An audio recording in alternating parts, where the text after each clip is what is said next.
During the show on Friday, you get this text on like, your phone. It's from one of our family members to the effect of something's wrong with their tranny. Is that what we call it, transmission? Who do I call, right? I recommended certified transmission right away since that is their specialty.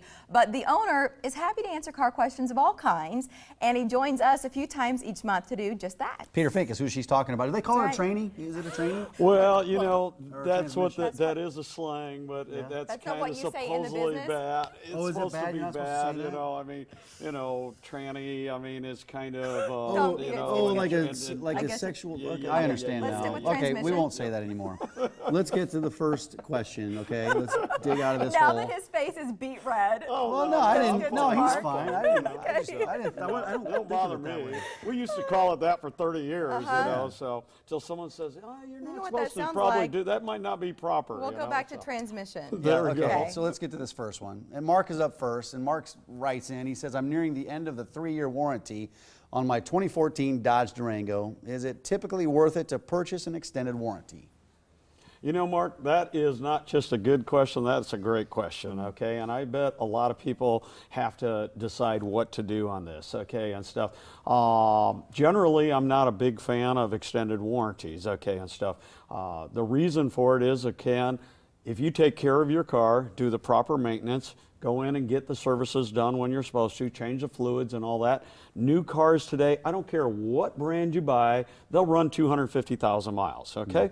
So if you did proper maintenance and took care of the car, then you probably don't need the warranty. Now, one thing I don't know is what's the price that he's talking about, okay? Anytime I've looked at something with 100,000 miles on it, okay, and you buy an extended warranty, usually they want around $2,500. Well, that's about the price of a major repair. I mean, the transmission is going to be around $2,500 on that thing.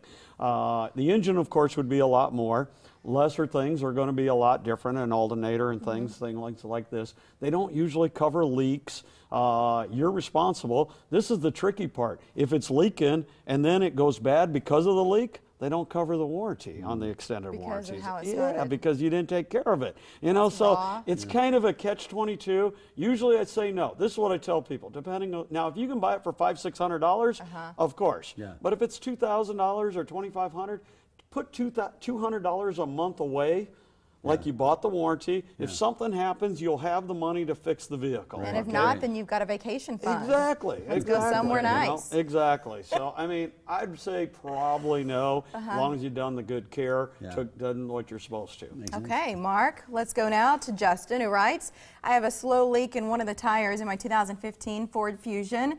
It's been repaired twice by the dealer. Is there a way to fix it permanently without just buying a new tire? Well, you know, I've experienced this on my wife's Lexus, okay, and stuff, and she had a tire going down all the time too. We blamed the tire, and actually it was a bead was leaking around the rim a little bit. What I would recommend to do is bring it to a tire store that specializes in tires, okay? I'm pretty sure they'll probably be able to find the leak, get it fixed for you. If they can't, they'll tell you you need to buy a tire. But if they can say get it fixed, I would probably leave the dealer and you need to get to a tire specialist to do it.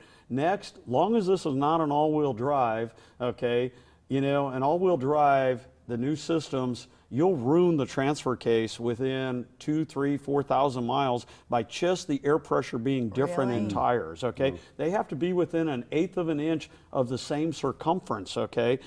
1/4 inch, for sure you'll have a problem. They're supposed to be within 1/8 of an inch. The problem is if you buy one new tire, it's a different size now because the other ones are wore down and you've got to buy 4. Now, I didn't say this was an all-wheel drive, but I want to point it out. The other thing is I've experienced is slow leaks develop into faster leaks all the time, okay? And it's always low. And then if it's an all-wheel drive, you're going to ruin something else. So the tire would be cheap, okay, and stuff. So get it to a tire store.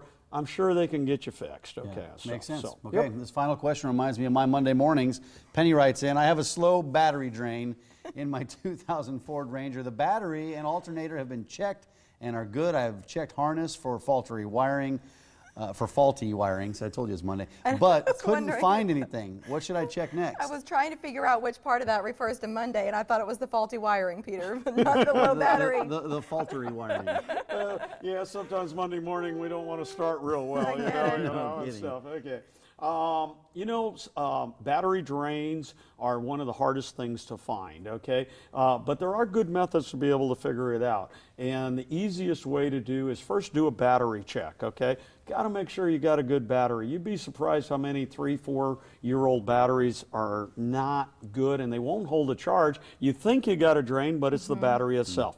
If the battery is good, make sure it's charged properly. The next thing to do is you start unhooking the battery cable and you use either an amp meter or you could use a test light, but the test light's not very accurate. You want to use an amp meter or a voltmeter to see how much drain is on it, okay? And then what you do is you start pulling each fuse till there's no drain anymore. Then you know there's a problem in that circuit. It's probably not a wiring deal. You probably got one of the solenoids going bad. That's kind of staying activated. The other thing that's a big thing, make sure there's no aftermarket radio. I've seen aftermarket radios cause all kinds of problems. Any aftermarket device, alarm systems, will pull the batteries down too, okay, and stuff. So you want to check, if you got any of those, disconnect those first and then try it for a week or two and see if your battery stays up. Remote start.